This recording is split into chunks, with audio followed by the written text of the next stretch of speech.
நானும் வந்து எனக்கு 7 வயசு இருந்தேன், இப்போ 27 வயசு ஆகுது. 20 வருஷமா விஜய் ரசிகர் தான். நான் சினிமா தேட்டருக்கு வந்து வேற எந்த படத்துக்கும் போக மாட்டேன், விஜய் படத்துக்கு மட்டும்தான் போவேன். வேற யார் படத்துக்கும் நான் போக மாட்டேன். ஏன்னா அது ஒரு வெறியா இருந்தேன், தளபதி வெறியனா இருந்தேன். அது வெறி. அரசியல் வேறு, சினிமா துறை வேறு. ஒரு ரசிகர் மன்றத்திலிருந்து கல்யாணம் பண்ணி வைப்பாங்க, சரிங்களா? விஜய் ரசிகர் மன்றத்திலிருந்து கல்யாணம் பண்ணி வைப்பாங்க. அப்ப அந்த கட்சியில இருக்க அந்த ரசிகர் மன்றத்துக்குள்ள இருக்கவங்களே அவங்க பொண்டாட்டியே கூட்டு வந்து தாலியை கட்டிட்டு அந்த 2 கிராம் நகையை வாங்கிட்டு போவாங்க அப்பயே. இந்த பிரதர் பேட்டியை கொஞ்சம் நீங்கள் பாருங்கள். பார்த்துட்டிங்களா? பாருங்க, இந்த விஜய் தீவிர தொண்டர்கள், ரசிகர்கள், கண்மூடித்தனமான ரசிகர்கள் இந்த பிரதர்கிட்ட வாங்கி 4 வேலைக்கு குடிங்க.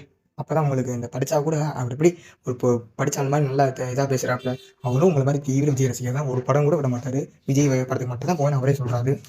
ஆனால் ரசிகர்ன்றது வேற, தொண்டன்றது வேற.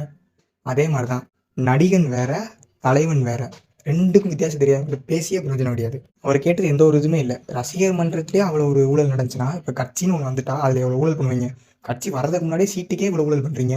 கேஸ்ட் பிரச்சனை, காசு பிரச்சனை, இந்த பிரச்சனை, அந்த பிரச்சனை, 100 பிரச்சனை, 100 பிரச்சனை. இப்போ வந்தப்பறம் என்ன நாட்டுலேயே நான் பண்ணுவீங்களா? நீங்கள் வேணா ஒன்று எழுதி வச்சுக்கோங்க, 2026 எந்த கட்சி வருதோ வரலையோ எனக்கு தெரியாதுங்க. ஆனால் இந்த கட்சி வர வாய்ப்பே கிடையாதுங்க. அப்போ என் சேனல் எல்லாரும் திரும்பி பார்க்கறதுக்கான நேரம் வரும். இப்போ சொன்னது கரெக்டு தான் அப்படின்னு அப்போ யோசிச்சு. 2 பேருக்கு நடுவுல தான் போட்டியே. ஒன்னு டிவிக்கு, இன்னொன்னு டிஎம்கே. சிலர் ஆசைக்கும் தேவைக்கும் வாழ்வுக்கும் வசதிக்கும் ஊரார் கால் பிடிப்பார்.